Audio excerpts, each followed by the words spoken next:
राम राम। जिंदगी में सीखने की चाह होनी चाहिए। जिंदगी का हर घटनाक्रम आपको कुछ ना कुछ सिखाने के लिए तैयार रहता है। पिछले दिनों मौसम की तब्दीलियों के कारण मेरी सेहत थोड़ी सी खराब हो गई, यानी कि मेरा गला थोड़ा खराब हो गया और मुझे कफ कोल्ड हो गया। तो इस दरमियान क्या हुआ, मुझे हल्का सा टेम्परेचर हो गया और ये टेम्परेचर मेरा 4-5 दिन चला तकरीबन, ठीक है। लेकिन इस दरमियान मैंने एक चीज सीखी और अनुभव की, वह मैं आपके साथ बांटूंगा प्रैक्टिकल तौर पर। जो लोग ज्योतिष का ज्ञान रखते हैं वो मेरी बात को बहुत बेहतर तरीके से समझ जाएंगे।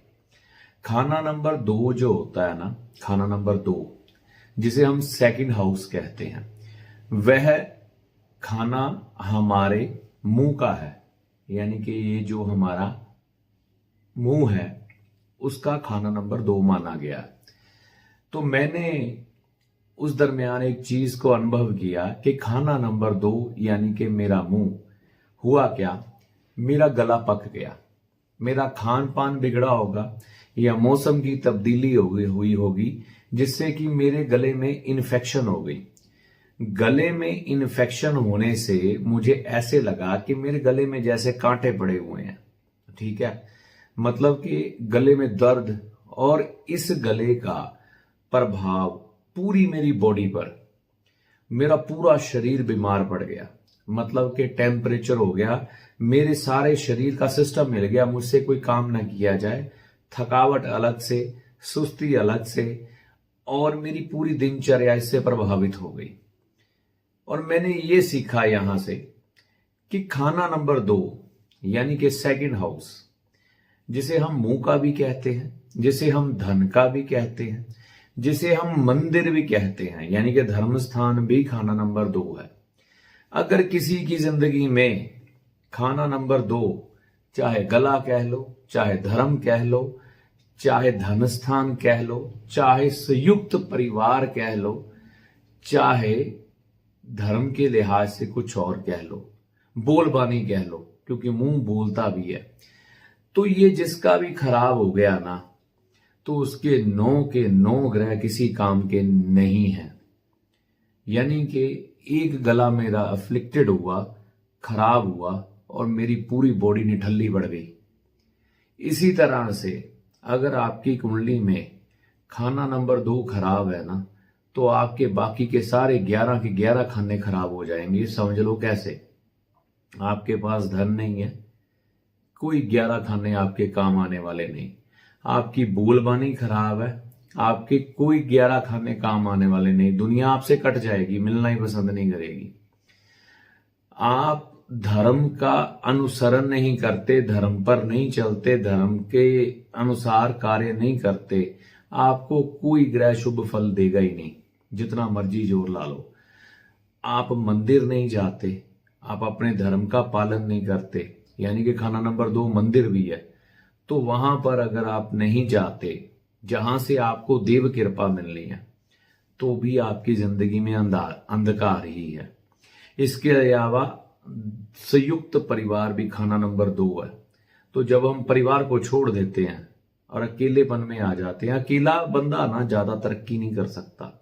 ये मैं लिखित में देने के लिए तैयार हूं। एक सीमा तक ही वह इंसान तरक्की करेगा, जिसके साथ भाइयों का साथ नहीं होगा।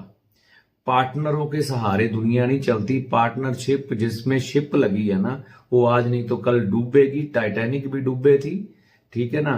और इसके अलावा जहां पर शिप लग जाएगी वो डूबेगी। पार्टनरशिप में धंधे नहीं चलते ज्यादातर।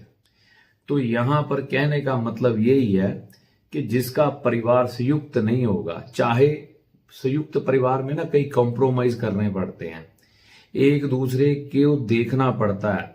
ये नहीं कि तुम ऐश करो वो ऐश ना करे, उसको पीड़ित करो और तुम ऐश करो, और तुम पीड़ित हो वो ऐश करे, ये भी गलत है। यानी कि जब संयुक्त होकर सब चलते हैं ना, ये आपसी तारतम्य होता है, तो तरक्की खूब सी होती है। एक दुकानदार, मतलब एक अकेला आदमी कितनी देर तक दुकानदारी चलाएगा? बच्चे को स्कूल लेने जाएगा, पैसा कमाएगा, माल इकट्ठा करेगा, बेचेगा, क्या क्या करेगा, कुछ नहीं कर सकता। एक लिमिट में आएगा, खत्म हो जाएगा। वहीं दो भाई होंगे, एक दुकान पे बैठा है, एक मार्केट घूम रहा है, तो ये बातों का फर्क है। कहने का मतलब, दूसरा खाना अगर आपकी कुंडली में खराब है तो आपका सारा ढांचा जिंदगी का खराब है। तो दूसरा खाना खराब मत होने दो, ये ख्याल रखो। बोल बानी मत बिगाड़ो, खान पीन गंदा मत करो, धर्म पर चलना मत छोड़ो, मंदिर जाना, धर्मस्थान जाना मत छोड़ो, संयुक्त परिवार मत छोड़ो, आपस में बैठो, खुल के सलाह करो, अपने विचारिक जो मतभेद है ना, खुल के दूर करो, इकट्ठे रहो, धन जोड़ो, धन का व्यय ना करो, बेकार की छोटी छोटी इच्छाओं पर धन का व्यय। क्योंकि खाना नंबर 2 के नीचे खाना नंबर 6 है, मतलब खाई कर्ज की, जो कभी भरती नहीं, सारी उम्र लग जाती है।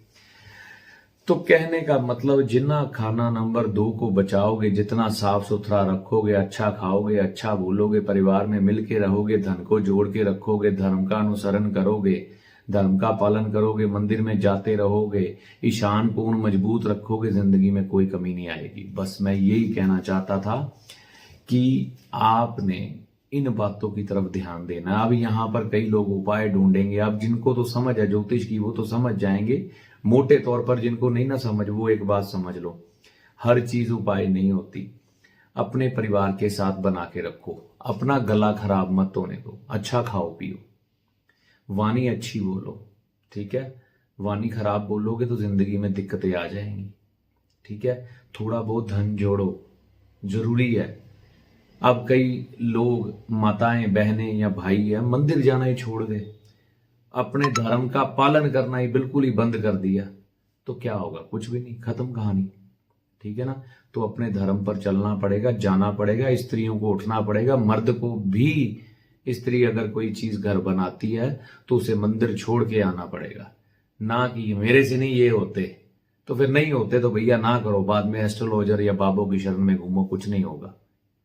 तो ये अपना आप खुद संभालना पड़ता है, कोई तुमको कितना संभाल लेगा।